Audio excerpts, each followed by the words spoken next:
సంవత్సరాల తరబడి ఎన్ని మందులు వాడినా మీ మోకాల నొప్పులు తగ్గట్లేదా? ప్రాణ పెయిన్ క్లినిక్ లో అత్యాధునిక చికిత్స.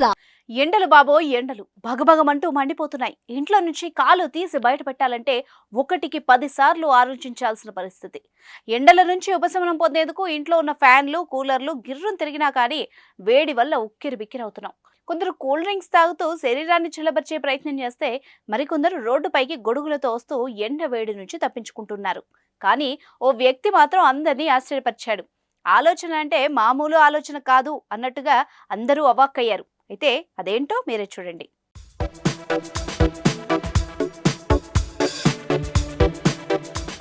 కేరళలో విదేశీ వ్యక్తి మిట్ట మధ్యాహ్నం రోడ్డుపైకి వచ్చాడు. అప్పటికే విపరీతమైన ఎండ ఉండడంతో ఎండ భరించలేకపోయాడు. ఎండ వేడి నుంచి తప్పించుకునేందుకు ఆ వ్యక్తి మరీ విచిత్రంగా ఆలోచించాడు. ఓ పెద్ద ఐస్ క్యూబ్ తో రోడ్డుపైకి వచ్చాడు. ఐస్ క్యూబ్ ని రోడ్డుపై తోసుకుంటూ వెళ్తూ మధ్య మధ్యలో ఆగుతూ ఐస్ క్యూబ్ పై కూర్చొని సేదతీరుతున్నాడు. ఇలా ఐస్ క్యూబ్ ని తోసుకుంటూ మళ్లీ దానిపై కూర్చుంటూ ముందుకు వెళ్తూ పదే పదే ఇలానే చేస్తూ వచ్చాడు. ఇతని ప్రవర్తన చూసి అక్కడున్న వాళ్లంతా ఆశ్చర్యపడ్డారు. కొందరు ఈ ఘటనను వీడియో తీసి సోషల్ మీడియాలో షేర్ చేయడంతో తెగ వైరల్ అయిపోయింది. దీనిపై నెటిజన్లు వివిధ రకాలుగా స్పందిస్తున్నారు.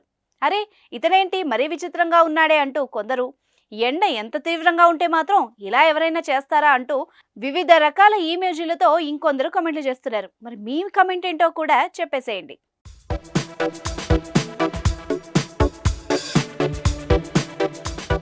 సుమన్ టీవీలో మీ పర్సనల్ అండ్ బిజినెస్ ప్రమోషన్స్ కోసం కింది నెంబర్కి కాంటాక్ట్ చేయండి.